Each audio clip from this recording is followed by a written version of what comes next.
के लिए आए, बहुत बढ़िया सत्संग के लिए। ठीक है। और बिनु सत्संग विवेक ना होई और राम कृपा बिनु सुलभ ना सोई। अगर आपको विवेक प्राप्त करना है, जैसे आपने विवेक की बात कही, तो बिनु सत्संग विवेक ना होई और राम कृपा बिनु सुलभ ना सोई। ठीक है प्रभु जी, धन्यवाद।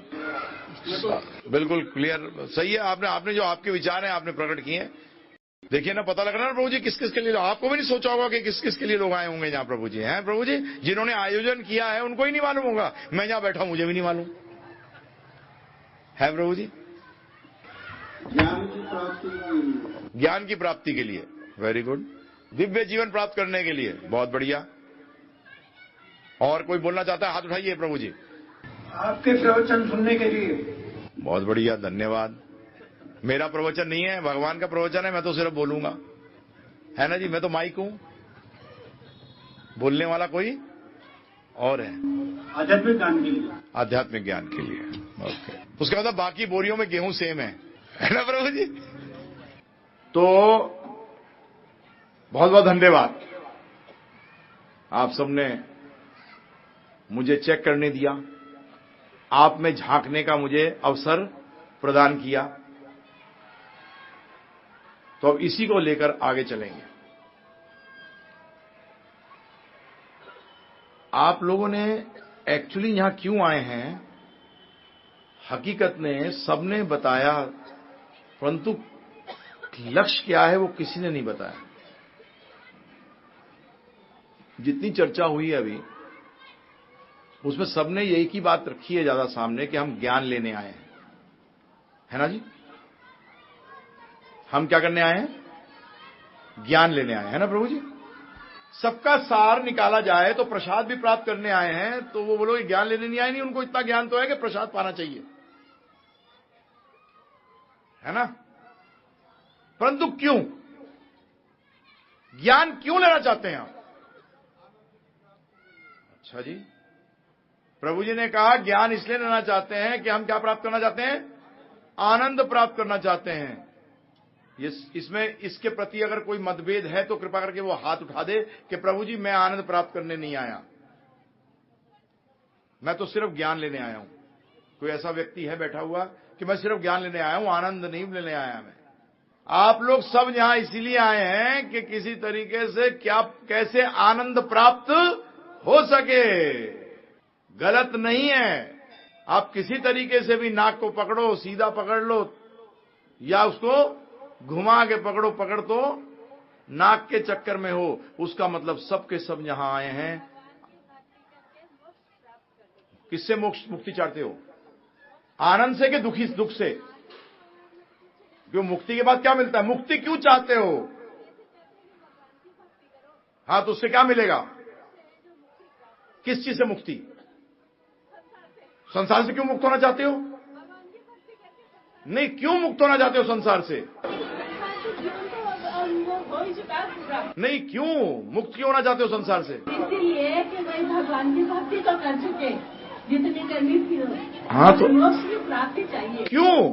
कि भाई है जो अब क्या करना है जी करके? नहीं, क्यों जी करके क्या करना है? भगवान की भक्ति करनी। हाँ, भगवान की भक्ति कर ली तो जी का क्या करना है? तो और भक्ति करो। और भक्ति कर रहे हैं, अब मोक्ष की प्राप्ति। मोक्ष किस चीज से मोक्ष? भगवान से मोक्ष के भक्ति से मोक्ष? नहीं, संसार से। संसार से क्यों मोक्ष? बस अब क्या करना है जी करके ज्यादा? क्यों? उसके बाद जीने से क्या होता है? दुख होता है, सुखी होते हो? नहीं होता है। तो फिर क्यों छोड़ना चाहते हो? कमाल है। नहीं, दुख तो नहीं होता है, लेकिन क्या है कि अब तो संसार। तो फिर मोक्ष किस लिए? संसार के लिए। अरे अच्छी चीज से क्यों मोक्ष ले रहे हो? क्यों? अब क्या करना है सर? क्यों अच्छी चीज से मोक्ष लेते हैं? भगवान की भक्ति कर ली अच्छी तरह से। हाँ, तो फिर करनी है जो। तो उससे क्या होगा? आए ना तो यहाँ भक्ति सुनते हैं। हाँ, भक्ति का ज्ञान। हाँ, फिर मोक्ष प्राप्त करने के लिए। क्यों मोक्ष चाहते हो? क्यों? हाँ, क्यों मोक्ष चाहते हो? आत्मा के मोक्ष के लिए कि भाई भगवान की भक्ति करने से ज्यादा है जो मोक्ष प्राप्त हो जाना। हाँ, तो इसीलिए भाई अब भगवान की भक्ति कर ले। हाँ, तो क्यों मोक्ष क्यों चाहते हो? अच्छी चीज से मोक्ष क्यों चाहते हो बताओ? अच्छी चीज तो है ही भगवान की भक्ति के लिए। संसार अच्छा है कि भक्ति अच्छी है? भक्ति अच्छी, भक्ति कर। तो उसका संसार अच्छा नहीं है? संसार में रहकर क्या करना है? हाँ, उसका मतलब संसार दुखी जगह है जब भी आप सब लोग मुक्ति क्यों चाहते हो? भाई भगवान की भक्ति कर रहे हैं। हाँ, भक्ति करके मुक्ति चाहते हैं। हाँ, तो मुक्ति कहाँ जाओगे? मुक्ति चाहकर कहाँ जाओगे? भगवान के चरणों। हाँ, क्यों जाना चाहते हो? संसार में क्यों रहना चाहते? क्यों नहीं चाहते? यही ध्यान रखिएगा। मैंने इतना टाइम इसलिए दिया कि मुक्ति तो चाहते हैं। एक व्यक्ति कहता है मैं बीमार हूं, मैं मुक्ति चाहता हूं। किससे? दवा से। अरे कमाल हो गया, तू दवा से मुक्ति क्यों चाहता है भाई? बीमार रहना चाहता है? नहीं नहीं, मैं दवा चाहता हूं कि बीमारी से मुक्त हो जाऊं। मुक्ति शब्द का मतलब यही है। मुक्त किस चीज से होना चाहते हो? जो सही है या गलत है बताइए आप मुझे। जो गलत चीज होती है उससे मुक्त। शास्त्र क्यों संसार से मुक्ति की बात करते हैं? क्यों बात कर रहे हैं? हकीकत में संसार के, आप ये मुक्ति की बात छोड़िए, आप जाए भगवान के बारे में माने या ना माने, हम सबके सब मुक्ति के चक्कर में हैं। आप कहोगे क्या मतलब? एक विद्यार्थी अज्ञानता से मुक्त होना चाहता है, राइट? एक जिसको भूख लगी हुई है वो भूख से मुक्ति चाहता है। एक बीमार व्यक्ति बीमारी से मुक्ति चाहता है। हर व्यक्ति मुक्ति चाह रहा है हकीकत के अंदर। कई बार लोग मिलेंगे आपको बोलते हैं अरे मैं मुक्ति नहीं चाह रहा, तो तू काम क्यों कर रहा है? काम क्यों कर रहा है? इसलिए कर रहा हूं कि कल गड़बड़ ना हो जाए। उसका मतलब गड़बड़ से मुक्ति चाह रहा है। हर व्यक्ति मुक्ति के लिए अग्रसर है। क्यों? क्योंकि हर व्यक्ति आनंद चाहता है। आनंद से कोई मुक्ति नहीं चाहता। आनंद से कोई मुक्ति नहीं चाहता। आनंद को तो वो प्राप्त करना चाहता है और दुखों से वो अपने आप को मुक्त करना चाहता है। अब दुख विभिन्न, अभी चर्चा करेंगे आपसे। दुख अलग अलग प्रकार के हैं, परंतु हैं वो दुख। अब मैं आपके सामने 7 दिन जो चर्चा करने जा रहा हूं, भगवत गीता के बारे में चर्चा कर रहा हूं। भगवत गीता की शुरुआत क्या है? अर्जुन शोकायुक्त था। शब्द बोल रहा हूं, शोकायुक्त, शोक से युक्त। और वो अर्जुन भगवान से क्या पूछ रहा है कि मुझे आनंद कैसे प्राप्त हो सकता है। अब इन 7 दिन मैं आपके सामने इस ज्ञान को विद्या के रूप में रखूंगा। आप कहोगे क्या मतलब? आप लोग जो कुछ ज्ञान इधर से ले लिया, कुछ उधर से ले लिया, कुछ इधर से ले लिया, क ख ग तो ले लिए, 2 अक्षर ले लिए हिंदी के, और ए बी, और उसके बाद CD ले लिया किसका? अंग्रेजी का। अलिफ बे ले लिया किससे? उर्दू से। ऐसे करके क्या कोई भाषा बना सकोगे? एक शब्द तैयार नहीं कर सकोगे।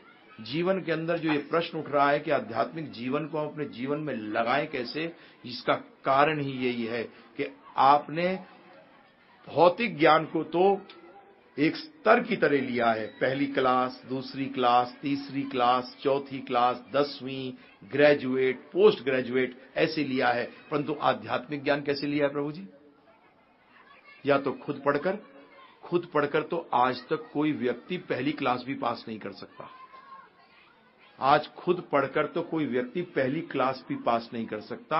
अब ग्रेजुएट, पोस्ट ग्रेजुएट और डॉक्टरेट तो छोड़िए, पहली क्लास भी पास नहीं कर सकता। और जब तक कि ज्ञान को एक किस हिसाब से दिया जाता है? जब ज्ञान को एक कहते हैं हम लोग, सिस्टमैटिक को हिंदी में क्या कहेंगे? क्रमबद्ध। जब ज्ञान को क्रमबद्ध रूप में लिया जाता है उसको विद्या कहते हैं, और विद्या ही जीवन में उपयोगी होती है। जब 3 प्रकार के लोग सत्संग के अंदर सुनने आते हैं, एक सुनते हैं संदेश की तरह, एक सुनते हैं उपदेश की तरह, और एक सुनते हैं आदेश की तरह। संदेश की तरह सुनने का तरीका क्या हुआ? रोज जाता है सुबह वॉकिंग करने के लिए, किस पे? रेलवे के प्लेटफॉर्म पे। लखनऊ से गाड़ी इतने बजे आएगी, इतने बजे चली जाएगी, कानपुर से इतने बजे आएगी, इतने बजे चली जाएगी, जोधपुर से आने वाली गाड़ी इतने बजे आएगी। जाना किसी में नहीं है, जाना किसी में नहीं है, सुनने आया है। उसको कहते हैं संदेश के रूप में। तो यहां भी सत्संगों में भी लोग आते हैं, देखते हैं क्या बक रहा है, बोल नहीं रहा क्या, संदेश के रूप में सुना और चले गए। दूसरा आ रहा है, मैं जानना चाहता हूं ये क्या बोल रहा है, मैं समझना भी चाहता हूं कि ये क्या बोल रहे हैं। उसको कहते हैं उपदेश। अगर सही लगा तो अपनाऊंगा, सही नहीं लगा तो प्रश्न करूंगा। ध्यान रखना, नहीं लूंगा नहीं, क्या करूंगा? प्रश्न करूंगा। अगर शंकाएं उठेंगी मन के अंदर तो प्रश्न करूंगा। जिस गीता की मैं बात कर रहा हूं, उस भगवत गीता के अंदर अर्जुन ने 16 प्रश्न किए हैं। 40 मिनट के अंदर कितने प्रश्न? 16 प्रश्न किए हैं। और उन 16 प्रश्नों से बाहर आप कोई जिज्ञासा कर ही नहीं सकते जिसका कि उत्तर नहीं हो। और तीसरा व्यक्ति जो है, जो कि उपदेश काफी ले चुका है, अब वो क्या कर रहा है?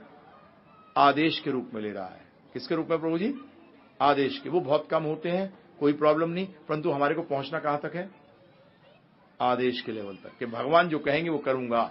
उपदेश के लेवल पे प्रभु जी आप शिष्य हो, और शिष्य को प्रश्न करने का पूरा अधिकार है, क्योंकि शिष्य का कोई और काम है ही नहीं। मंत्र जपना सिर्फ शिष्य का काम नहीं है, सॉरी। शिष्य का मतलब है जो कि ज्ञान को हासिल करता है, और गुरु का मतलब यह है जो भारी है किससे? ज्ञान से, जो कि अपने शिष्य की शंकाओं का समाधान कर सके, वो ही गुरु है। ये हम लोग जो समझते दीक्षा दे दी, मंत्र ले लिया, कभी बात करूंगा अभी इस पे। तो ये चीज, तो अब जब मैं क्रमबद्ध दूंगा प्रभु जी, तो आपको जो टीचर पढ़ाने आता है स्कूल के अंदर, तो अपने नोट्स लेके आता है ना प्रभु जी, कि कोई चीज मिस नहीं कर जाए। तो आपकी जानकारी के लिए मैं भी इसीलिए नोट्स बना के लाता हूं कि मैं आपको कुछ बताऊं तो मिस ना हो जाए, क्योंकि क्या पता फिर चांस मिले या ना मिले। हाँ प्रभु जी, जीवन का क्या पता प्रभु जी, बताइए आप मुझे।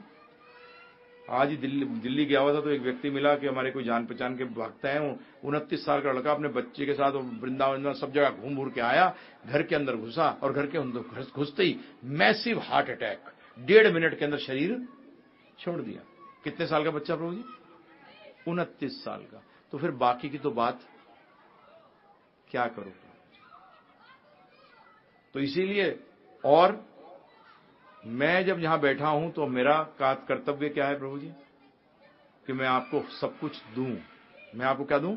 सब कुछ दूं। और कलयुग में साफ कहा गया है, कलयुग के अंदर भागवत साफ कहता है कि हमारी मेमोरी, हमारी जो स्मरण शक्ति है वो कम होगी।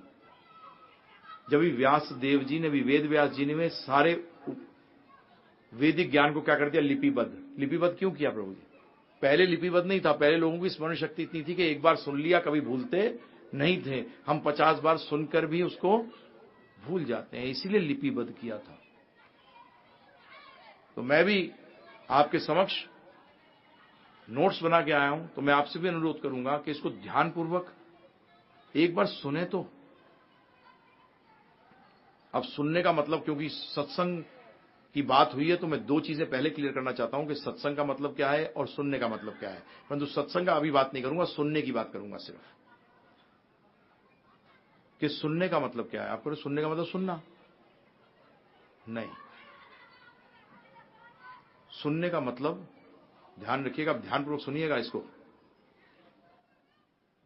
आप एक व्यक्ति को जिसका नाम कालू है, उसको बोलते हो, ए कालू 1 गिलास पानी लेके आ, और वो वहीं खड़ा रहता है।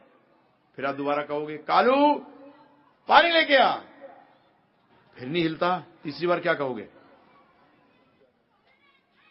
बताइए ना। बह रहा है क्या? उसका मतलब सुना नहीं क्या? उसका मतलब अगर सुनोगे तो करोगे। उसका मतलब क्या हुआ? अगर सुना है तो करोगे, और अगर नहीं करोगे तो उसका मतलब सुना नहीं है। ध्यान रखिएगा।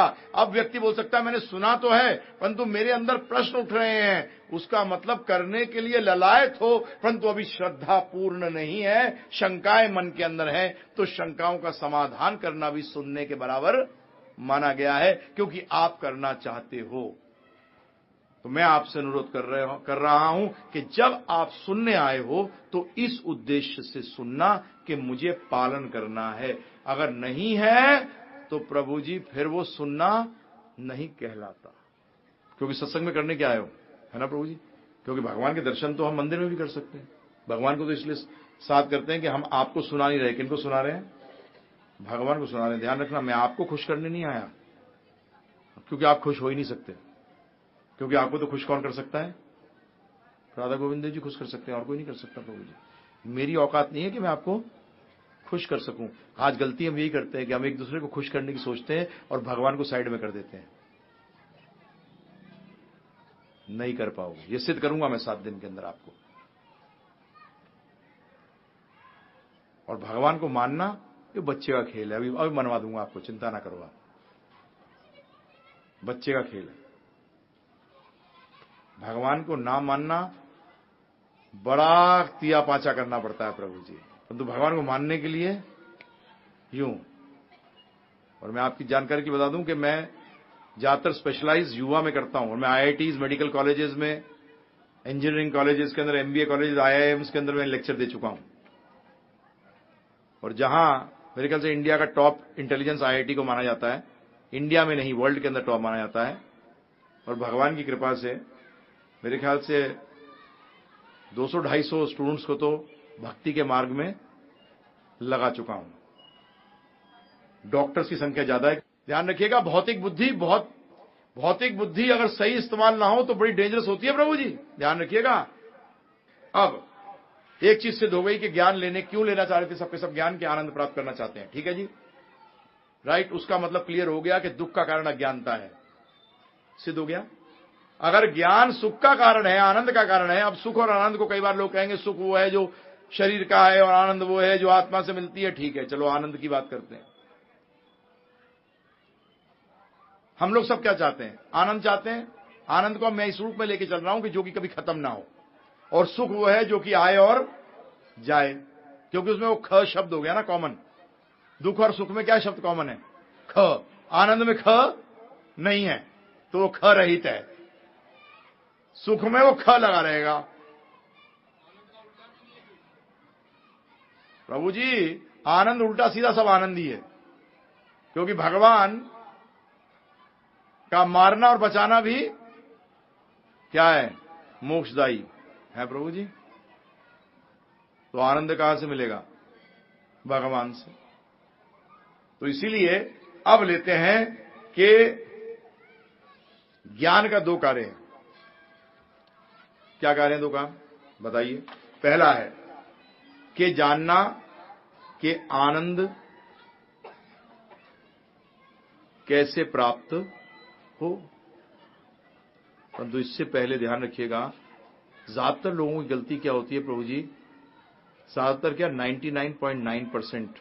आप सबने जो उत्तर दिया, मैंने कहा आप यहां किस लिए आए हो, तो किसी ने उत्तर नहीं दिया कि आनंद प्राप्त करने आए हैं। सबने क्या उत्तर दिया? ये लेने आए हैं, आत्म साक्षात्कार का ज्ञान, ये ज्ञान, वो ज्ञान, भक्ति, ये वो। परंतु किसी ने ये नहीं कहा कि मैं क्या लेने आया हूं? आनंद। ये मैं स्कूल में जब कॉलेजेस में के अंदर लोग बच्चों से प्रश्न भी करता हूं तो मुझे ज्यादातर बोलेंगे मैं जनरल मैनेजर बनना चाहता हूं, मैं या दुनिया का सबसे रईस व्यक्ति बनना चाहता हूं, या ये बनना चाहता हूं। परंतु अगर उनसे बोला जाए कि तुम्हारा लक्ष्य नहीं है, तुम्हारा लक्ष्य क्या है? आनंद प्राप्ति। क्यों बनना चाहता है वो? उससे क्या मिलेगा? प्रभु जी, उससे सेटिस्फैक्शन मिलती है। अच्छा बेटा, बहुत अच्छे वर्ड यूज कर रहा है, संतोष मिलेगा। अच्छा, उससे आगे क्या होगा? उससे अच्छा लगेगा। मैंने अच्छा लगने से क्या होगा? मुझे खुशी मिलेगी। मैंने सीधी बात करा करना। उसका मतलब हम क्या कर रहे हैं? जीवन में क्या चाह रहे हैं? आनंद चाह रहे हैं प्रभु जी। परंतु जब आप मीन्स को, अंग्रेजी में क्या कहते हैं, मीन्स, जरिए को जब आप लक्ष्य मानने लगे तो समझ लो अपना जीवन तो वैसे ही खत्म हो गया, क्योंकि आपको लक्ष्य नहीं पता, आपको लक्ष्य ही नहीं मालूम। आप तो तरीके को लक्ष्य मान रहे हो। और जीवन में ध्यान रखिएगा, लक्ष्य एक होता है, लक्ष्य 2 होते ही नहीं है। अंग्रेजी में शब्द क्या है लक्ष्य का? गोल। क्या है प्रभु जी? गोल। गोल फुटबॉल देखिए ना प्रभु जी, हॉकी, उसमें गोल 2 होते हैं दोनों साइड में, परंतु एक टीम को एक ही साइड में गोल करना होता है। अब वो गोल 2-4 होते हैं कि एक होता है? आप बार बार उसी गोल के अंदर जब बॉल को मारते हैं तो आपको एक गोल मिल जाता है, और एक गोल मारने के बाद वो गोल बदल जाता है कि वहीं का वहीं रहता है? उसको प्राप्त करने के तरीके बदल जाते हैं, परंतु गोल तो एक ही रहता है। इसी तरीके से ध्यान रखिएगा, जीवन में बच्चों को मत बताइएगा कि तेरा जीवन का लक्ष्य इंजीनियर बनना है, नहीं है। आप तरीके को, जरिए को क्यों गोल लक्ष्य बता रहे हैं? लक्ष्य तो सबका एक ही है, आनंद प्राप्त करना। और मजे की बात यह है कि मनुष्यों का नहीं, हर जीव का लक्ष्य है आनंद प्राप्त करना। चाहे वो पेड़ हो, आपको पेड़, हाँ उसको छांव में उगा दो, किस तरफ बढ़ेगा वो? जिस तरफ रोशनी है। क्यों? हाँ, क्योंकि वो मर जाएगा नहीं तो। एक कुत्ते को जब लगती है धूप लगता है तो कहां भागता है? छांव की तरफ। क्यों? क्योंकि धूप उसको दुख दे रहा है, वो आनंद की तरफ जा रहा है, वो आनंद प्राप्त करना चाह रहा है। हर जीव का एक ही लक्ष्य है, चाहे वो किसी भी योनि में हो, उसका लक्ष्य एक है। परंतु फिर अब प्रश्न उठता है कि प्रभु जी जान गए लक्ष्य तो आनंद है, तो अब दूसरा ज्ञान का काम क्या है? बताना कि लक्ष्य प्राप्त कैसे होगा। अब हम आगे योनियों पे, तो योनियों की बात कर लेते हैं प्रभु जी। अब हमसे सबसे करीबी योनि कौन सी है?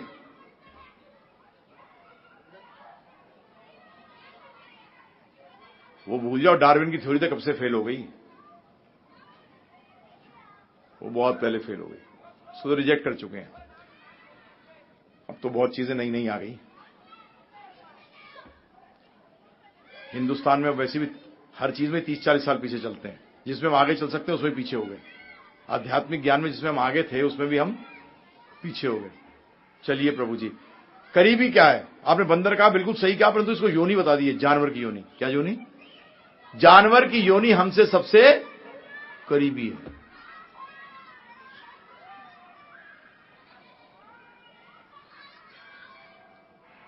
हम दोनों जानवर और इंसान की योनियों में कोई फर्क है कि दोनों एक हैं?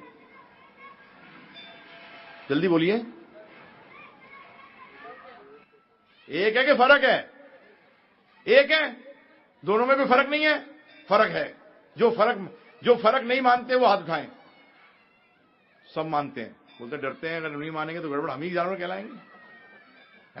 ये तो बड़ा गलत प्रश्न कर दिया प्रभु जी, क्यों फंसाने के चक्कर में हो? बिल्कुल सही बात है, फर्क है। क्या फर्क है? हैं जी? बुद्धि। Very right. उनमें बुद्धि है कि नहीं है? अरे अब सोच क्या रहे हो, कमाल हो गया। फर्क बता रहे हो, बुद्धि का है। मैं तो ये पूछ रहा हूं उनमें बुद्धि है कि नहीं है? बुद्धि तो है जी। हाँ, कुत्ते को ट्रेनिंग दो, फसला ट्रेन हो जाता है। हैं? सिट डाउन, बैठ जाएगा। हील्स, पैर के पास चलेगा, है ना प्रभु जी? जो ऑर्डर सिखा दोगे वैसे ही करेगा। कॉकरोच लाइट जलाते ही गायब हो जाता है। हैं? बिल्ली अंदर घुस जाए, फर्स्ट क्लास आपके दूध के ढक्कन को ही उड़ाएगी और दूध पी के चक होकर चली जाएगी, है ना प्रभु जी? मतलब बुद्धि तो है। तो हम में भी बुद्धि, उसमें भी बुद्धि, परंतु एक फर्क है, हम में बुद्धि ज्यादा है क्योंकि हम उसको कंट्रोल करते हैं, है ना प्रभु जी? हम उसको नियंत्रण में लाते हैं। ये बुद्धि का कोई काम ही नहीं है। शेर अपने दहाड़ से जंगल को कंट्रोल में कर लेता है। सारे जानवर हिल जाते हैं, पक्षी तक हिल जाते हैं जब शेर दहाड़ता है। तो बुद्धि हमारी श्रेष्ठ कैसे हुई? किस चीज में श्रेष्ठ? अब ध्यानपूर्वक है। हाँ, विवेक क्या मतलब? सही और गलत की पहचान, वो तो जानवर भी जानता है। प्रभु जी ने कहा कि धर्म, परंतु इससे पहले क्या कहा? आहार निद्रा भय मैथुनम च सामान्यम एतत् पशु भी नरानाम। सामान्य क्या है? आहार निद्रा भय मैथुनम, खाना, आहार निद्रा सोना, भय मतलब बचाव करना, मैथुनम मतलब बच्चे पैदा करना। ये चार कार्य जानवर और इंसान में समानता है। अगर धर्म को भी इन्हीं चार चीजों को प्राप्त करने के लिए लगाया जाए तो क्या श्रेष्ठ हो जाओगे?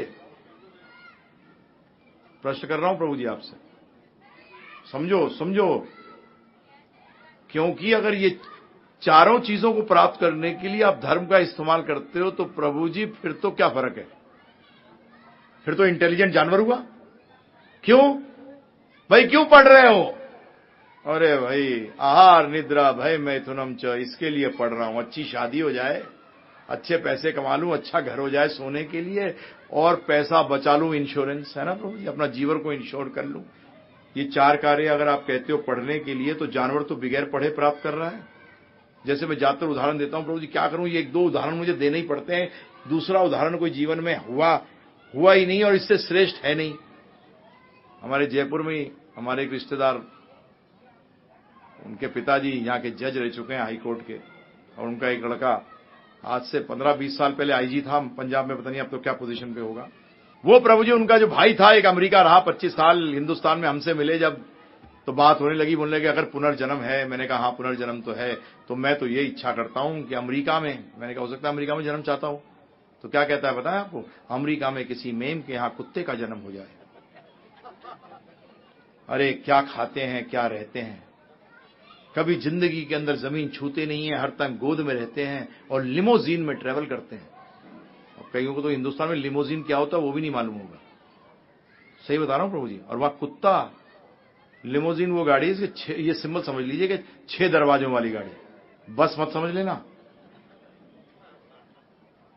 हां, तो ये बताइए प्रभु जी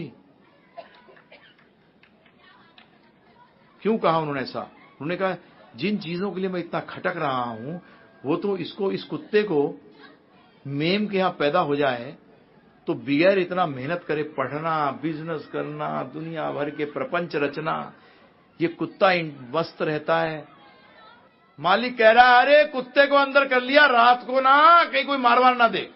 कमाल हो गया, कुत्ते की तुमको रखवाली कर रहे हो, है कमाल है प्रभु जी। मालिक रखवाली कर रहा है कुत्ते की, है प्रभु जी। क्या सिक्योरिटी है प्रभु जी।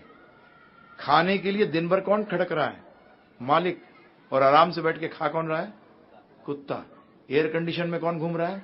कुत्ता। और इंसान क्या कर रहा है प्रभु जी?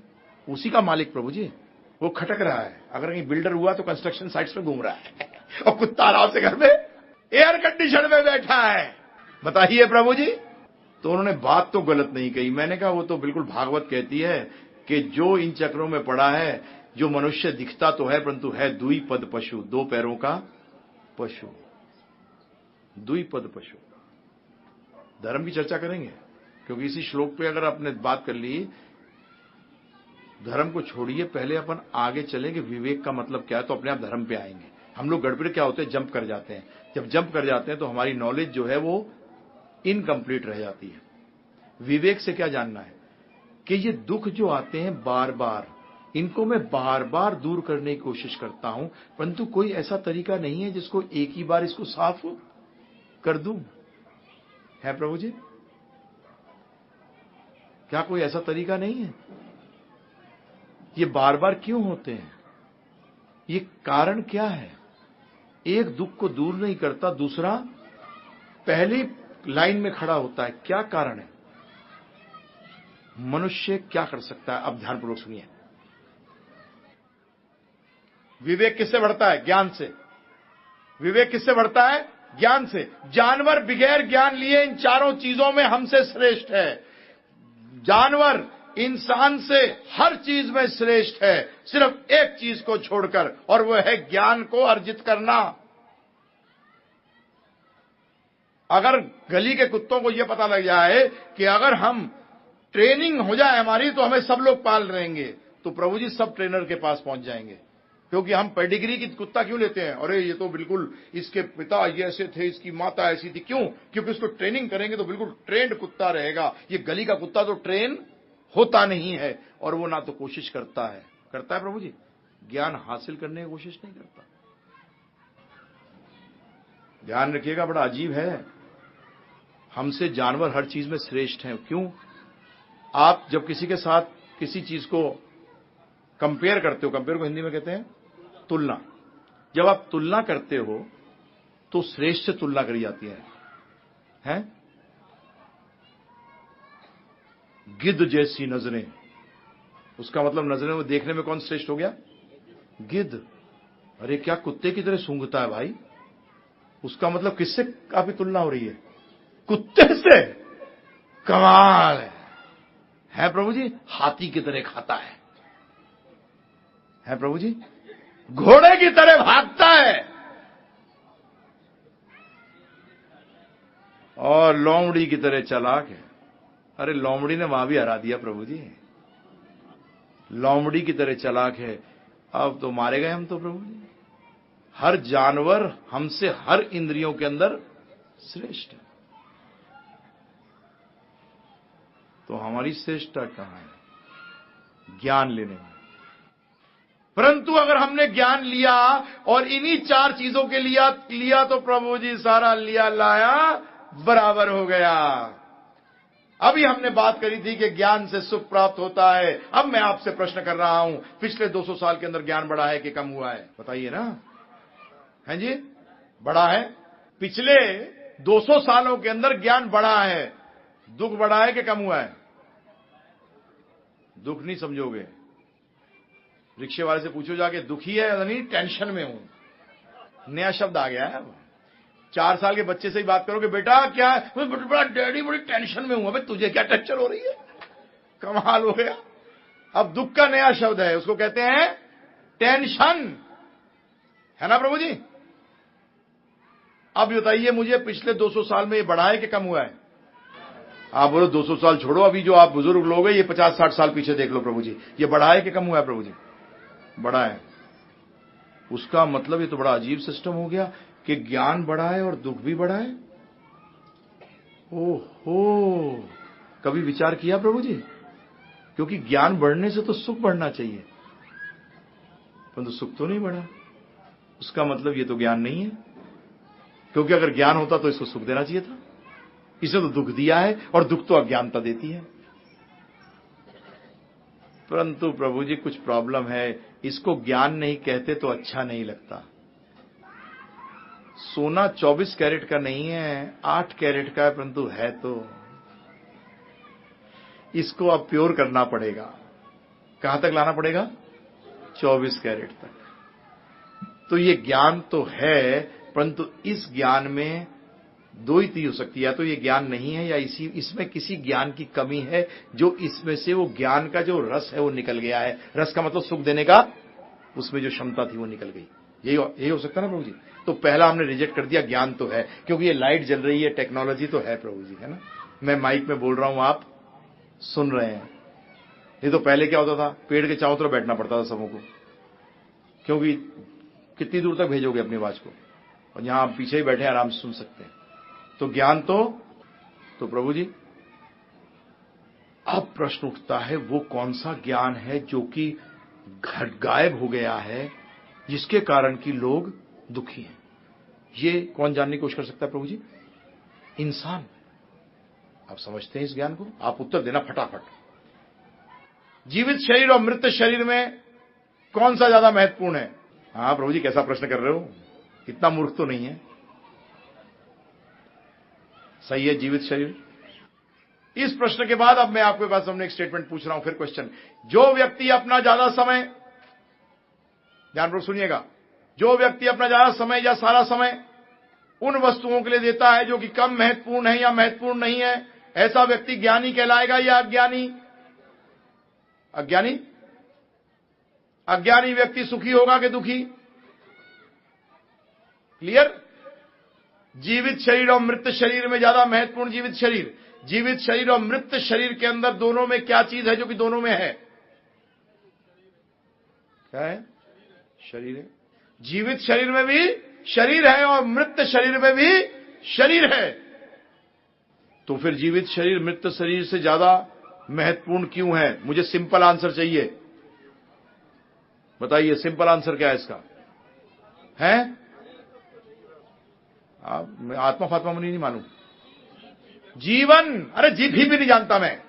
एक नॉर्मल व्यक्ति को दिखाओगे कि भैया जिसको कुछ नहीं मालूम कि ये मृत है ये जीवित है, क्या उससे उत्तर देगा? अरे एक में जीवन है और एक में जीवन नहीं है, एक में चेतना है एक में चेतना नहीं है। कृपा कर कर बिल्कुल सिंपल उत्तर दीजिए।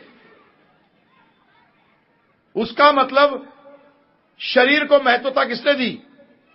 तो उसका मतलब जीवन ज्यादा महत्वपूर्ण है कि शरीर ज्यादा महत्वपूर्ण है?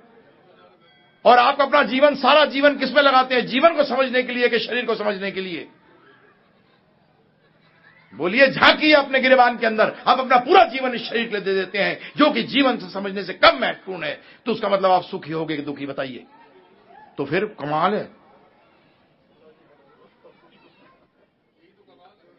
अरे खुद बोल रहे हो, हाँ, वो शरीर का ज्ञान लेने से क्या होंगे? दुखी होंगे।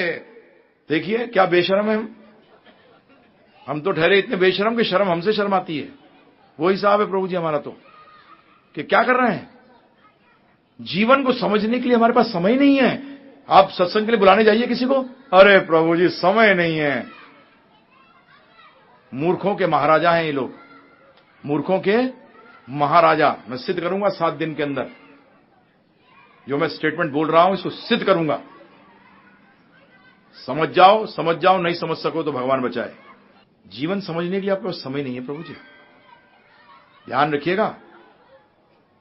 सोचिए, विचार करिए। जीवन जो सबसे महत्वपूर्ण चीज है उसको समझने के लिए क्या कहते हो बच्चे को, जब बुढ़ा हो जाएगा जब समझियो। जीवन में दुखी रहे, मैं भी दुखी रहा हूं, तू कैसे सुखी हो जाएगा बेटा। यही है ना एटीट्यूड प्रभु जी। बुढ़ापे में सीखियो। तो आज मैं चर्चा कर रहा था दिल्ली के अंदर, तो एक पॉइंट निकल के आया लेक्चर देते अंग्रेजी का एक बड़ा अच्छी चीज लगती है प्रभु जी। अंग्रेजी भाषा में एक बड़ी अच्छी चीज है, जब उनसे पूछो कि आप किसी से पूछो कि बेटा की इसकी व्हाट इज 6 महीने के बच्चे का पूछो व्हाट इज द एज, इसका उम्र क्या है, तो इंग्लिश में क्या जवाब आता है, 6 months ओल्ड।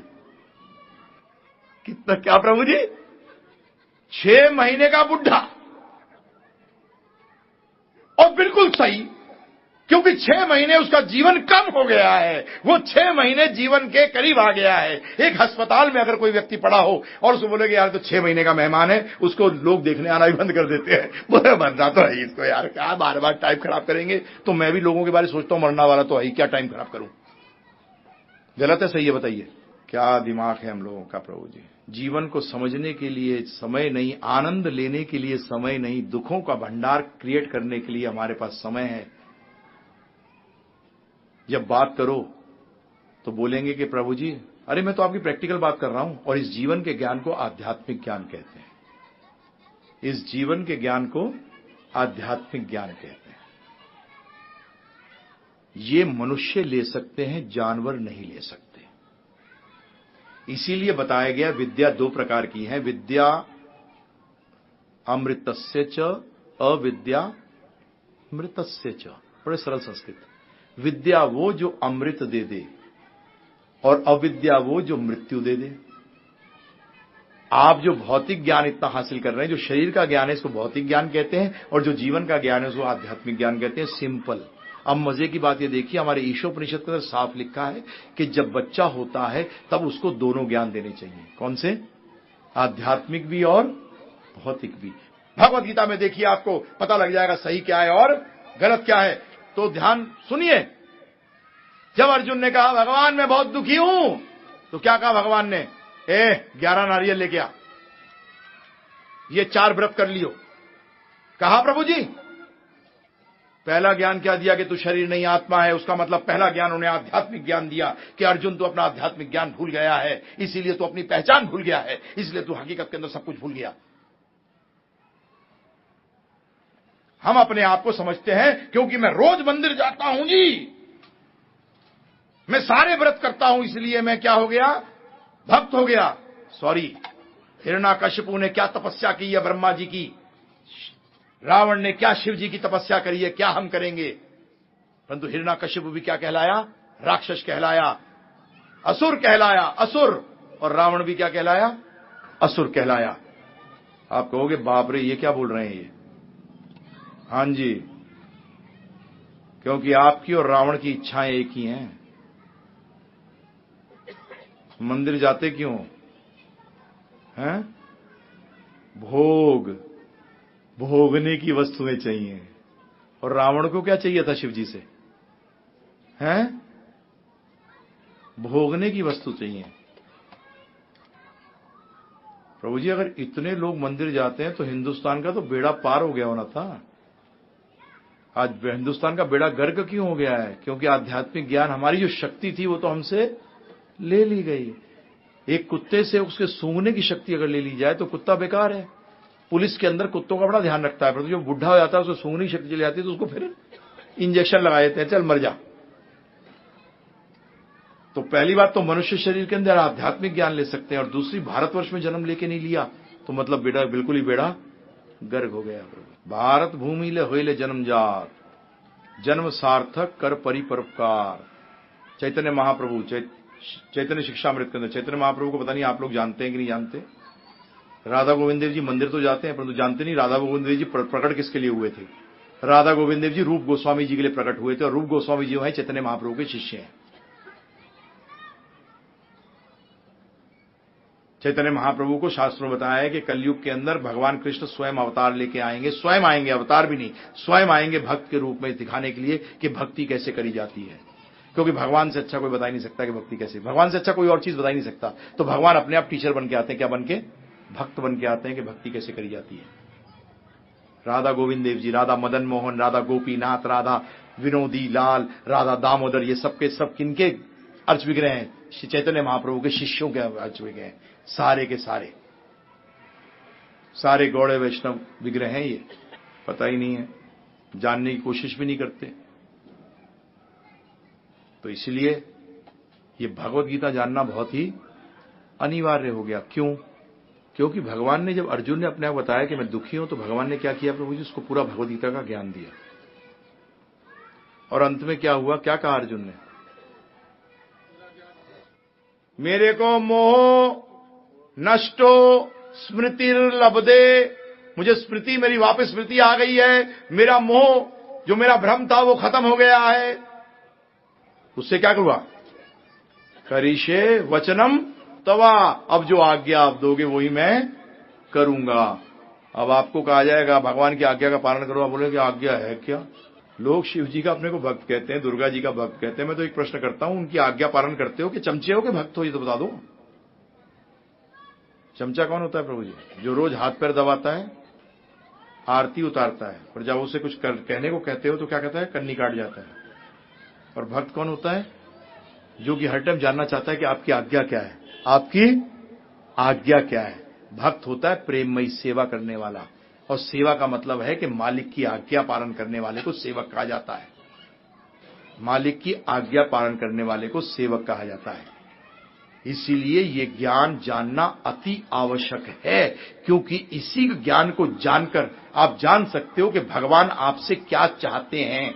आप डॉक्टर के बीमार हो, डॉक्टर के पास जाते हो तो उसके पैर छूते हो, पैर दबाते हो, हजारों रुपए उसको नोट दे के आते हो, परंतु जो वो नुस्खा देता है उसको लेते ही नहीं हो, गले मिलते हो, सब कुछ करते हो, चले आते हो। ठीक हो जाओगे? 4 दिन बाद वापस आते हो, उसको क्या करते हो प्रभु जी?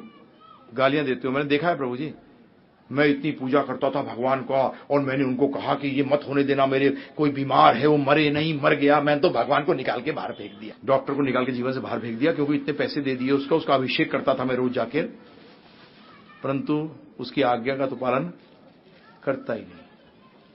प्रभु जी, जब तक आध्यात्मिक ज्ञान जीवन में नहीं होगा, जब तक आदेश नहीं पता लगेगा भगवान का, हमारा जीवन निरर्थक है। मंदिर जाना जरूरी है, ये ध्यान रखिएगा। मैं यहां मंदिर को अवहेलना नहीं कर रहा, मंदिर जाना जरूरी है, परंतु सिर्फ मंदिर जाने से काम नहीं चलेगा। रोज 5 मिनट क्या करते हैं? अगरबत्ती लगाते रहे, कुछ नहीं होने वाला। और ये दिमाग से हटा देना, ये हिंदुस्तान में बेड़ा गर्क करने वाली वाक्य है कि भगवान की तो 2 मिनट दिल से कर लो, बहुत बहुत है। अबे 2 मिनट दिल लगाने के लिए लोगों के जन्म बीत जाते हैं। 2 मिनट भगवान में दिल लगाने के लिए जन्म जन्मांतर बीत जाते हैं। ऋषि मुनि पागलों की तरह जंगल में जाके हजारों हजारों साल बैठते थे तपस्या के लिए कि वो 2 मिनट भगवान के अंदर मन लगा सकें। इसका मतलब समझो, हमारे शास्त्र में कहीं नहीं है। भगवान ने गीता में कहा है सततम कीर्तयन्तो माम, हर समय मेरा कीर्तन कर। मैंने तो आज तक कहीं नहीं पढ़ा कि 2 मिनट तू कर लिया कर बस। मैंने तो आज तक नहीं पढ़ा कहीं भी। भ्रमित मत होइए, ये कलयुग भ्रमित करने वालों का युग है, इसमें भ्रमित करेंगे लोग, और हमारा काम है कि हम उसका बुद्धि का इस्तेमाल करें। सोचें, जरा दिमाग लगाएं, थोड़ा सा बुद्धि लगाइए ना प्रभु जी। बुद्धि दी है इस चीज को लगाने के लिए। सिर्फ इनकम टैक्स कैसे बचाया जाए और सेल टैक्स कैसे बचाया जाए, इसके लिए बुद्धि लगाते रहे तो जीवन तो वैसे ही नष्ट हो गया, बिक गया जीवन, क्या लाभ होगा?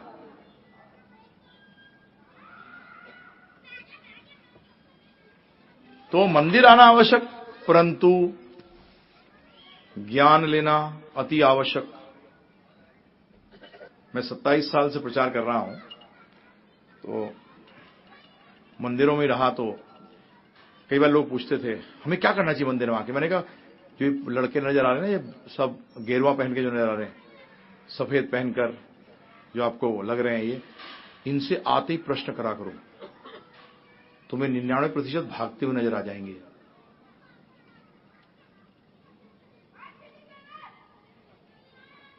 या तो पढ़ेंगे या ये ब्राह्मण का काम क्या है? षट कर्म निपुण विप्र। विप्र 6 कर्मों में निपुण होना चाहिए। वो 6 कर्म क्या है प्रभु जी? ज्ञान लेना, ज्ञान देना, यज्ञ करना, यज्ञ कराना, और दान लेना और दान देना। हाँ, यह लेना ही लेना नहीं है कि भैया आने ही दो। हाँ, प्रभुपाद जी कहते थे हमें ब्राह्मण को सुबह 1 लाख रुपए मिलेगा, शाम तक उसने सारा दान में लुटा दिया होगा। शाम को फिर पास जाओ भाई कि 1 लाख दिया सुबह, और वो तो सारा दान में बट गया। मैंने खूब प्रसादी बना दी, भगवान को भोग खिलाया और भक्तों को प्रसाद। अब तेरे पास क्या है? तो कुछ चेंज भी नहीं बची। संग्रह करना काम क्षत्रिय, उसके बाद लोअर लेवल ज्यादा संग्रह के चक्कर में कौन? वैश्य। शूद्र में तो दिमाग ही नहीं होता। शूद्र बताऊं कौन है? जो इन तीनों की सेवा करता है तो शूद्र कहते हैं। मैं जनरल मैनेजर था 5 स्टार होटल का, मैं शूद्र था। मैं जनरल मैनेजर था 5 स्टार होटल का, मैं शूद्र था। क्योंकि मैं किसके लिए काम कर रहा था? वैश्य के लिए। तो वैश्य के लिए जो काम कर रहा है वो क्या है? शूद्र है। सिंपल। तो प्रभु जी जानिए, ये आपको शरीर मिला है ज्ञान लेने के लिए। और कौन सा ज्ञान? दोनों ज्ञान की बात कर रहा हूं। और ये कब से शुरू होना चाहिए? 5 साल की उम्र से। ये शास्त्र कहते हैं, भागवत कहती है। भागवत सुनते हो ना प्रभु जी? प्रहलाद महाराज ने कहा है 5 साल की अवस्था से ये दोनों ज्ञान लेने चाहिए, दोनों। परंतु हम लोग आध्यात्मिक ज्ञान, पागल है, ये उम्र है तेरी, तो ज्ञान कौन सी उम्र में लिया जाता है जी? आज हमारे हिंदुस्तान का बेड़ा गर्क क्या हुआ? ज्ञान का स्थान ही नहीं है। कोई ज्ञान का कोई स्थान ही नहीं है। कहां गीता का ज्ञान दिया जा रहा है प्रभु जी? बताइए आप मुझे। आज मैं ये क्यों पहला लेक्चर में लेता यही हूं कि आप क्यों अगले 6 दिन आए? आप आगे 6 दिन क्यों आए? क्योंकि ये ज्ञान तो आपको कहीं और मिलने वाला है नहीं, और क्रमबद्ध हम आपको देने जा रहे हैं। तो आज यही सिद्ध कर रहे हैं ये आध्यात्मिक ज्ञान लेना कितना अनिवार्य वाले है। इसको लिए बगैर, हकीकत में बता दूं मैं आपको, आप जीवन में कभी सफल हो नहीं सकते। क्योंकि सफलता का एक ही मतलब है, आनंद प्राप्त करना। करोड़ों रुपया भी व्यक्ति के पास हो जाए, अगर उसको आनंद प्राप्त नहीं है तो वो असफल व्यक्ति है। मैंने खुद देखा है प्रभु जी। हिंदुजा अस्पताल के अंदर गए थे एक बार, मेरे धर्मपत्नी का कुछ MRI करानी थी, तो वहां एक कोई बहुत सिंधी बहुत बड़ा सेठ था प्रभु जी। वो अपने बच्चों को क्या गालियां दे रहा था निकाल कर, और उसके साथ के कुछ लोग थे, बता रहे थे कि ये आदमी के पास बंबई में कम से कम 12,000 करोड़ की प्रॉपर्टी है। और प्रभु जी वो बुजुर्ग साथ हो गया था, बोलते बर्बाद कर दिया, इतने पैसे दे दिए इनको, इनके लिए क्या क्या नहीं कर दिया, मेरा जीवन बर्बाद हो गया। अबे इतना पैसा कमा लिया, बर्बाद क्यों कह रहा है? तू तो आबाद है। क्योंकि आनंद नहीं है तो बर्बाद है। आप लोग जिसको प्रोग्रेस कहते हो प्रभु जी, वो प्रोग्रेस है कहां? हमने प्रोग्रेस करी कहां है? हमने तो दुख की तरह प्रोग्रेस करी है। जिस टेंशन को कभी किसी ने जाना नहीं था कि टेंशन होता है, बच्चों में कभी आत्महत्या सुनी नहीं थी। मेरा भी 53 साल 52 साल उम्र हो रही है, जब मैं भी 18-17 साल का था, हमने कभी आत्महत्या सुनी नहीं थी प्रभु जी। आप लोग तो मेरे से बुजुर्ग हैं, कहीं बैठे हुए यहां, बताइए आपने कभी सुनी थी बचपन के अंदर आत्महत्या? एग्जाम में फेल हो गए, अबे कौन से 12 साल में कुंभ है, अगले साल फेल आ जाएगा यार। हाँ, हम तो वैसे मस्ती से जीते थे। हैं? कंपटीशन बढ़ गया है, उससे क्या? उस टाइम कंपटीशन नहीं था। ध्यान रखिएगा, ये एक बहुत बड़ा ढोंग है ये। उस टाइम नौकरियां कम थी तो लोग भी कम थे, आज नौकरियां ज्यादा है तो लोग भी ज्यादा है। मेरे से कई बार मैनेजमेंट वाले लोग बात करते हैं, मैं डोंट टॉक, फालतू बात मत करो। उस टाइम नौकरियां भी कम थी, उसी हिसाब से लोग भी। क्या उस टाइम कंपटीशन नहीं थी प्रभु जी? आप बताइए मुझे, किसने कहा कि उस टाइम कंपटीशन नहीं थी? उस टाइम भी कंपटीशन थी। उस टाइम कम पोजीशंस थी, कम लोग थे, आज पोजीशंस ज्यादा हैं, लोग भी ज्यादा हैं, परंतु आज हैंडल करना नहीं आता कि कैसे किस तरीके से हैंडल करें, क्योंकि हमारे माता पिता ने हमें ट्रेनिंग नहीं दी। गलती प्रभु जी ध्यान रखिएगा, सबसे बड़ी समाज की गलती, माता पिता को गुरु कहना बहुत आसान है और इज्जत लेना बहुत आसान है, परंतु माता पिता बनना बहुत मुश्किल है। बच्चा पैदा करने से कोई माता पिता नहीं बनता, बच्चा पैदा करके उसको पालने से कोई माता पिता नहीं बनता, वो तो जानवर भी करते हैं। भागवत साहब कहता है, जो व्यक्ति माता पिता, पुत्र, राजा, गुरु और स्वजन, स्वजन का मतलब मामा, चाचा, ताऊ, मित्र कोई भी हो, बनने योग्य नहीं है, जो कि अपने आप आश्रित व्यक्तियों को जन्म मृत्यु के चक्कर से तार ना सके। फिर दोहरा रहा हूं, जो अपने पे आश्रित को जन्म मृत्यु को, मामा बनाए तो भांजे को तार सकता है, भांजी को तार सकता है जन्म मृत्यु के चक्कर से? नहीं, तो तू मामा नहीं है। माता पिता बनते हो, ये ज्ञान दिया है आपने, जो तो ज्ञान दिया उसे तो दुख ही बढ़ा है, उसे तो टेंशन बढ़ी है जीवन के अंदर, आपके में भी और बच्चे के में भी। गुरु को तो प्रभु जी काम है वो सब चीजों से, इनसे आपको दूर ले जाता है। गुरु का काम दांत मांजना सिखाना नहीं है, वो एक छोटा सा हिस्सा है, उसका हिस्सा है परंतु छोटा सा हिस्सा है। तो इसीलिए मैं आप सबसे हाथ जोड़कर विनती करता हूं कि इस गीता को, ज्ञान को जीवन में लगाइए और जीवन सफल होगा। मैं आपको पोस्ट डेटेड चेक नहीं दे रहा कि मुक्ति मिल जाएगी आगे चलकर। अरे आज इसी क्षण मुक्त हो सकते हो। मुक्ति का मतलब क्या है? मुक्ति के अलग अलग स्तर हैं। पहले तो अज्ञानता से मुक्त हुई है, पहले किससे मुक्त हुई है? कैसे मुक्त होंगे? ज्ञान लेकर। और एक हिंदुस्तान के अंदर पुरुष वर्ग से बात करो कि भाई आया कर सत्संग में, बीवी जाती है, अच्छा फिर बीवी कल से खाना शुरू करेगी, तू मत खाइयो है। मैं तो पुरुष वर्ग से पूछता हूं, प्रभु जी ये तो ऐसा लगता है कि तू कभी मरेगा ही नहीं। बेटा जब तू मरेगा तुझे अलग अपने कर्मों का भोगना पड़ेगा। और ध्यान रखिएगा, हमारी कहावत है हमारे शास्त्रों के अंदर कि पति का किया हुआ 50% पत्नी को जाता है, परंतु पत्नी का किया हुआ 1% भी पति को नहीं जाता। हाँ ध्यान रखिएगा, 1% भी पति को नहीं जाता, समझे। हमारी खिचड़ी नहीं है शास्त्र, हमारे बड़े क्लियर हैं शास्त्र। ये कलयुग है, धर्म का युग है, अधर्म का युग है? बताइए मुझे जरा, हैं? तो अधर्म फैलाएगा कौन?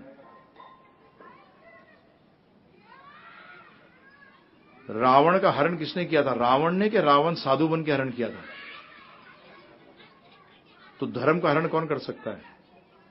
अधर्मी जो धर्म का वेश धारण करके धार्मिक बन रहे हैं। 4 क्वेश्चन करोगे भागते नजर आएंगे। आप प्रश्न ही नहीं करते। 4 प्रश्न करोगे तो क्या कहता है? उत्तर बताओ क्या देता है? अब बेटा जो बोल दिया कर दे। फालतू बात नहीं करो। हमारे सारे उपनिषद प्रश्न उत्तर हैं, हमारे सारे उपनिषद प्रश्न उत्तर हैं। हमारे शास्त्र प्रवचन नहीं है, हमारे सारे शास्त्र प्रश्न और प्रश्नों के उत्तर हैं। शिष्य ने प्रश्न किया और गुरु ने जवाब दिया। गुरु का काम नहीं है कि सर पे पैर रख दिया बस जा तेरा कल्याण हो जाएगा। फिर तो भगवान ने कर दिया होता अर्जुन के साथ ये कि जाए हे सर ला इधर, चल अपनी टोपी उतार, हैं तेरे सर पे पैर रखता हूं मैं, ले हो गया तेरा काम। अरे क्यों बुद्धि नहीं लगाते? अर्जुन के सामने साक्षात कृष्ण भगवान खड़े थे, तब भी वो दुखी था क्योंकि वो भगवान की आज्ञा का पालन नहीं कर रहा था। आप मंदिर में नाक रगड़ते रगड़ते मर जाओगे, असुर रहो थे असुर रह जाओगे, जब तक कि आप भगवान की आज्ञा का पालन नहीं करते। हनुमान जी की उपासना करते हो, परंतु हनुमान जी क्या करते हैं वो कभी देखते नहीं, जो कि रामचंद्र जी की आज्ञा पालन करने के लिए हर नित्य हर क्षण लगे रहते हैं। और हम क्या करते हैं बताइए? हम क्या कर रहे हैं?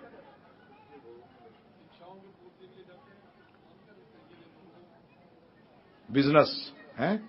भगवान ये दे दे, 4 नारियल चढ़ाऊंगा। भगवान कहेंगे लक्ष्मी जी से, अभी 4 नारियल आ रहे हैं यार, है ना, कमी हो गई इनको, तो 4 नारियल देगा ये, क्या कमाल है। जब भी मैं आपसे अनुरोध कर रहा हूं, इस जन्म में अब तो अनंत जन्मों तक तो ध्यान रखिएगा, भौतिक जगत में फंसे हो तो उसका मतलब आपने भगवान को नौकर बना रखा है और आप मालिक बने हुए हो। नहीं नहीं जी हम तो मालिक मानते हैं। यार कमाल के, आज के नौकर को आप कह दो ये कर, कल दिन घर छोड़ के चला जाएगा ना प्रभु जी। क्या कहते हो उससे? अरे कर दे, ओवर टाइम दे दूंगा, तुझे ये कर दूंगा। तो भगवान से भी क्या करते हैं? ये काम कर दे, ये पैसा दे दूंगा, ये इतने लोगों को खिला दूंगा, है ना प्रभु जी? कभी कहा जाके भगवान के सामने, बताइए भगवान मैं क्या करूं? बताइए किसने कहा? कौन कहता है जाके भगवान के सामने? कहा कभी? भगवान ऑर्डर सप्लायर है आपके। ए परचूनी वाला जरा 2 किलो भेजियो भैया ये। तो भगवान के साथ भी क्या है? थोड़ा जरा स्टाइल से बोलते हैं, भगवान ये कर दे, ये ले ले। एक बार मालिक बनाइए उनको, एक बार मालिक बना के देखिए प्रभु जी, एक बार बना के तो देखिए कि बोलिए मैं क्या करूं, मैं अब कोई इच्छा अपनी रखूंगा, आप जो कहेंगे वो मैं करूंगा। तो लोग मुझ पे मेरे पास आते हैं, भगवान के पास बोलते हैं जी, वो जवाब ही नहीं देते। वो कहते हैं बोल बोल के थक गया हूं, पहले उसी को तो पालन कर लें। भगवत गीता बोली, भागवतम बताइए, तो मैं बता चुका हूं, और मेरे भक्त इन चीजों का उच्चारण कर रहे हैं, तो उसका तो एक बार पालन कर ले और फिर देख। तो मैं आप सबसे हाथ जोड़कर विनती कर रहा हूं कि एक बार मालिक बना के देखो उसको, एक बार, ज्यादा नहीं, एक बार। अनंत जन्मों से हमने उनको नौकर बनाया हुआ है, एक जन्म में उसको मालिक बना के देखो। इन 6 दिन के अंदर ये सिर्फ जान जाओ कि भगवान हमसे चाहते क्या है, और उसको पालन करना मैं आपको आखिरी दिन बताऊंगा। 24 घंटे आप जिस स्थिति में, उस स्थिति में रह के भक्ति कैसे कर सकते हैं, जो प्रश्न किया था ना प्रभु जी ने, मैं आपको बताऊंगा। 24 घंटे जिस स्थिति में हो, बिजनेस कर रहे हो, सर्विस कर रहे हो, घर गृहिणी हो, जो भी हो, 24 घंटे, जिसमें 24 घंटे का मतलब मैं 24 घंटे बोल रहा हूं, सोना भी कैसे भक्ति हो सकती है, ये मैं आपको सिद्ध करके बताऊंगा। क्योंकि भगवान ने गीता में कहा है कि हर क्षण क्या करना है? तस्मात् सर्वेषु कालेषु माम अनुस्मरण च, तस्मात् सर्व कालेषु, हर काल के अंदर माम अनुस्मरण, मेरा अनुस्मरण कर। अनुस्मरण का 2 मतलब होता है, मेरे को याद कर और मेरी आज्ञा का पालन कर। अनु का मतलब है आज्ञा पालन करना, और स्मरण का मतलब है उनके बारे में सोचना। ये मैं आपको सिद्ध करके बताऊंगा 24 घंटे कैसे कर सकते हो। आपको कुछ छोड़ने की जरूरत नहीं है, क्योंकि योग का काम मतलब है जोड़ना, छोड़ना नहीं। और आप सब योग करते हो, योग करे बगैर जीवन में आप सफल ही नहीं हो सकते। भूख लगती है तो किसका योग करते हो? अज्ञान में होते हो तो किसका योग करते हो? ज्ञान। प्रभु जी योग करे बगैर तो जीवन चल ही नहीं सकता। परंतु गीता वो योग बताती है जिसमें कि सारे योग अपने आप ही इंक्लूडेड हो जाते हैं। अभी तो आपको अलग अलग जगह को योग करके तब जाके मिलता है, तब आप में कुछ आनंद आता है। परंतु यहां ऐसा योग बता देते हैं, गीता के अंदर ऐसा योग बता दिया गया है कि सब कुछ सही हो जाएगा। और जो ये योग शिविर लग रहे हैं, ये योग नहीं है, स्वास्थ्य शिविर है। यहां लोग योग के लिए नहीं जा रहे प्रभु जी, यहां लोग किस लिए जा रहे हैं? स्वास्थ्य के लिए। तो झूठ बोलते हैं जब योग शिविर बुलाते हैं। इसको योग शिविर ना बुलाएं, क्या बुलाएं प्रभु जी? स्वास्थ्य शिविर। योग का मतलब तो भगवान से जुड़ना है। वो तो मेरे ख्याल से जो खुद बता रहे हैं उनको भी नहीं पता कि भगवान से कैसे जुड़ना है। और कृष्ण भगवान को योगेश्वर कहा गया है,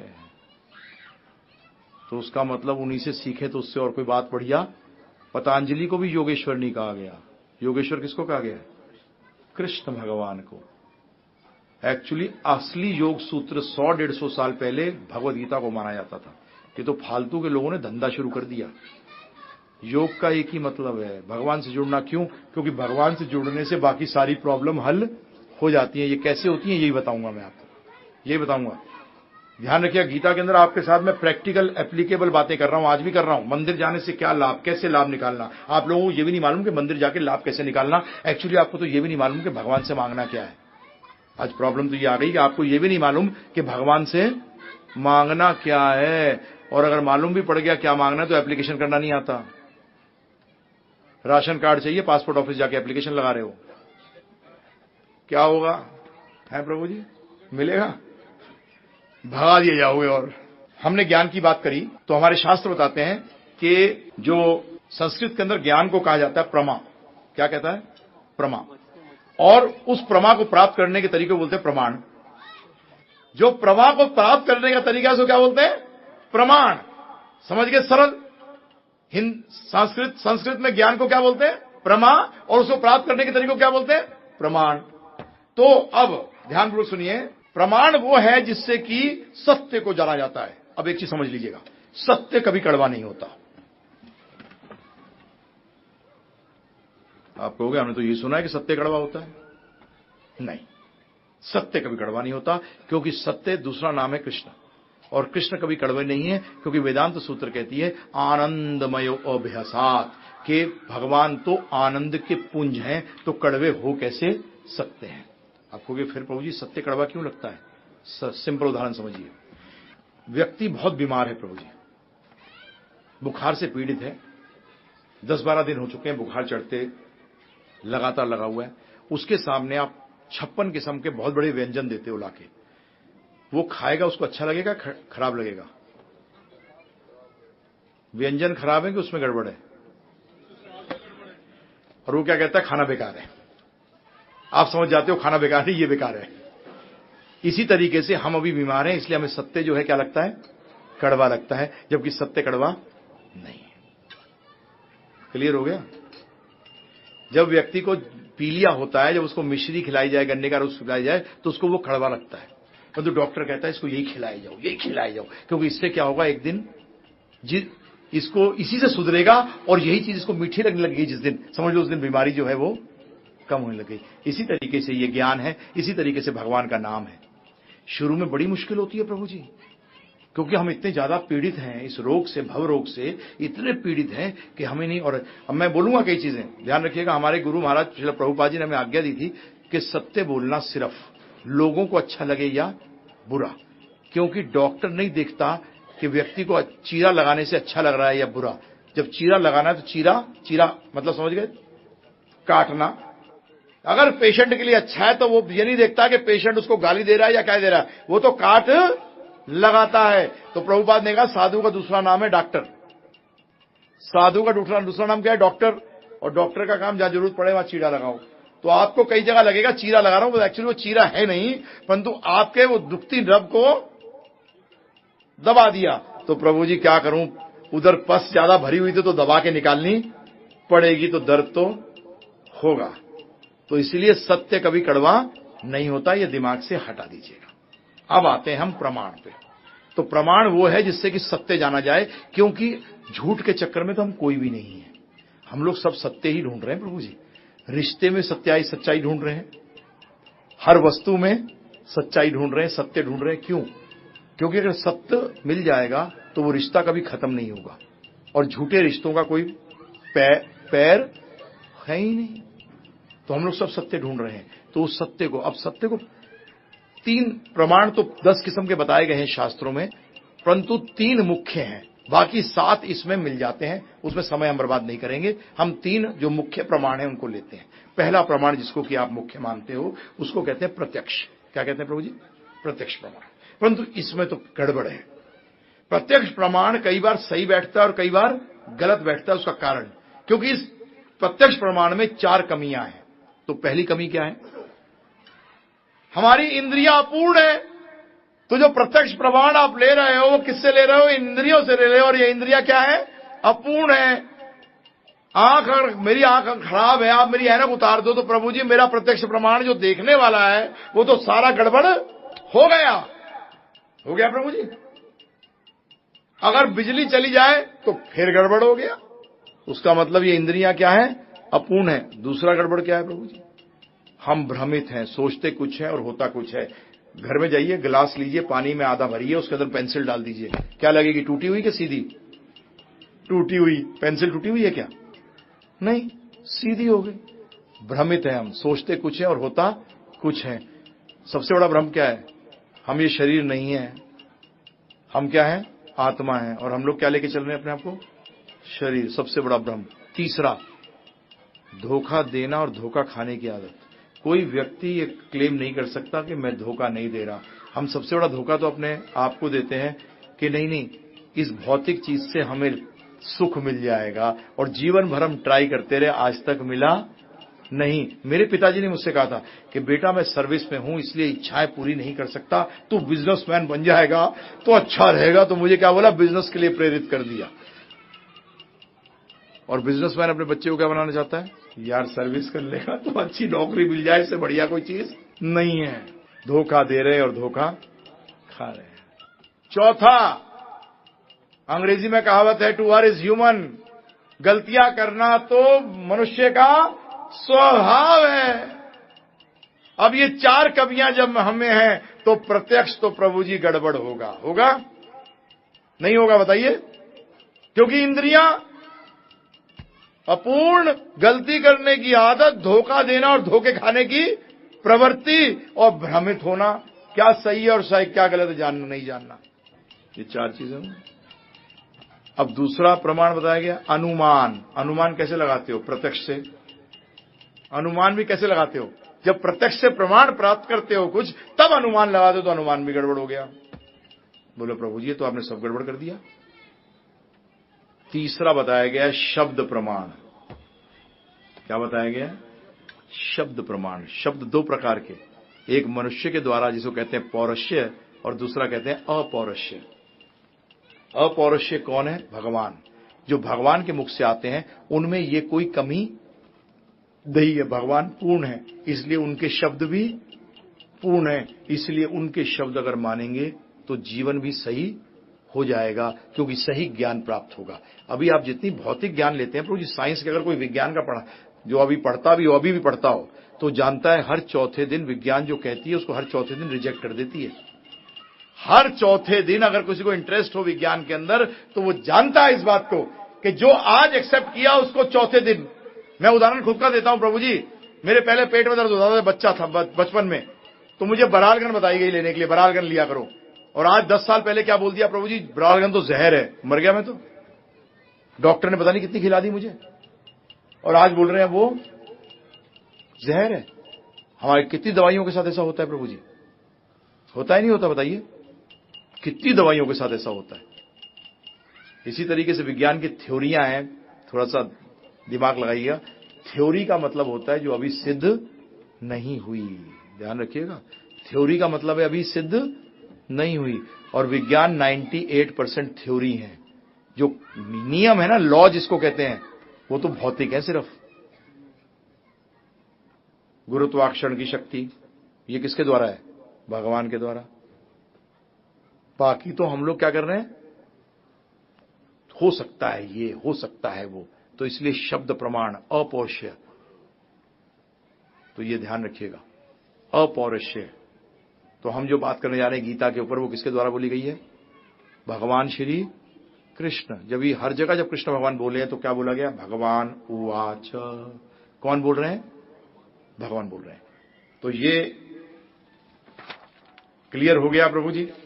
इसी ज्ञान को लेने के तरीके में 2 तरीके के पंथ बताए गए ज्ञान लेने के। एक को कहते हैं अवरोहा पंथ, एक को कहते हैं रोहा पंथ। अवरोहा पंथ का मतलब होता है कि हमारे पिताजी ने हमसे कहा कि बेटा सब लोग मरते हैं, और मैंने मान लिया।